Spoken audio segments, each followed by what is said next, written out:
Hi folks, and welcome to Schick Happens, and I hope everyone is having a wonderful Friday and hope you have a great weekend. I thought I'd put up an Ohio Country Life vlog just to tell you what I've been up to this week. I'm in our guest barn room. It's like a game room that we have inside the barn. And typically when we have guests out for a hunting or fishing trip, this is where they'll crash for the night. And it's been about 3 years since Lori and I got in here and did a thorough cleanup job. It was way overdue, so this is what we've been kind of working on for the last few days. Just pecking at it, an hour here and an hour there. Let me show you the other end. Now this guest room that we have in the barn, it's like a game room.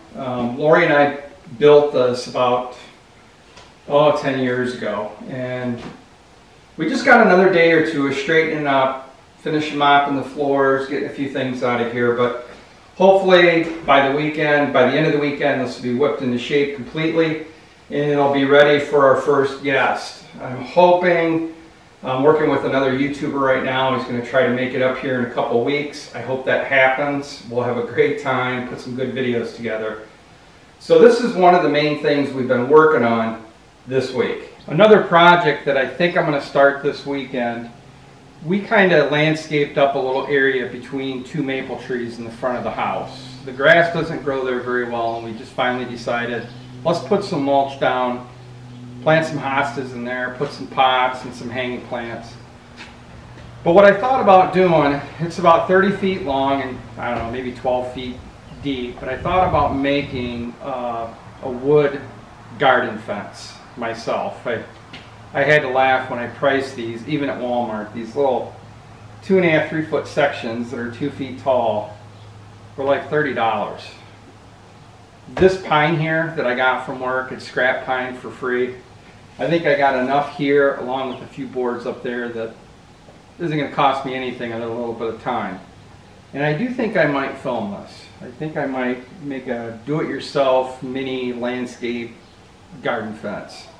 So that'll be a project I'm going to get started on here soon. Sounds like Lori just fired up the mower. I just mowed a few days ago. It seems like every 4 or 5 days we're mowing this lawn.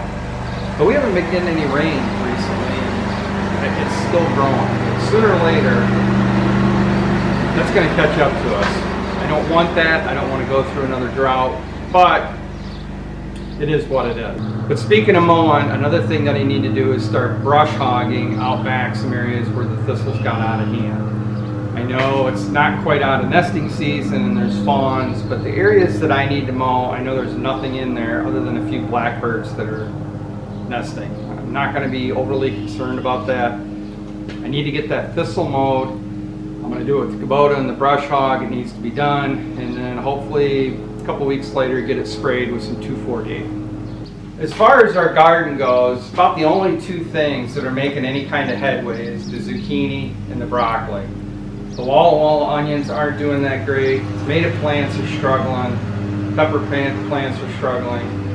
We fertilize them, we water them every day. It's just taking them forever to take hold and get going. But I'm sure this unseasonably warm weather we've got for the last 2-3 weeks is delaying them getting kicked off. I'm almost certain of it, because we're doing everything else we need to do.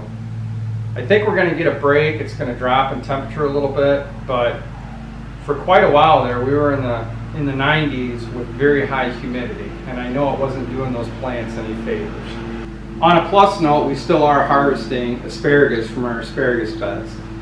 And that's usually typical. Usually about the middle of April is when we start seeing spears pop up.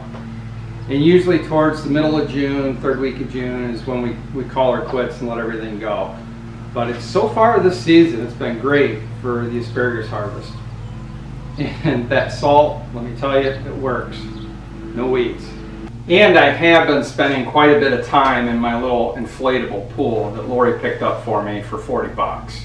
Matter of fact, I think earlier she drained it. You know, massive pool like that, it's a complicated thing to drain this thing, to move it to a new location, but Lori made it happen. And I plan on spending quite a few days in that little pool. this summer. I mean, Lori can have the 15-foot pool Intex all to herself. I like my little floaty pool. And believe it or not, going into next week, I am going to start assembling this lean-to. The group of guys I wanted to help, if we just keep running into issues for all of us getting together to get this done in a quick fashion, so I'm going to have to do it the old-fashioned way by myself, one step at a time. But it's going to get done. And I dug my little 12-foot John boat out. It's an old Sears model that I got about 6 years ago at a very good price. It was free. But I'm going to tinker around with this, maybe add some seats, do a couple things for a little fishing boat for Lori and I back out in the ponds and the wetlands. I think this will be just the ticket. I think I'm going to go ahead and wrap this Ohio Country Life vlog up.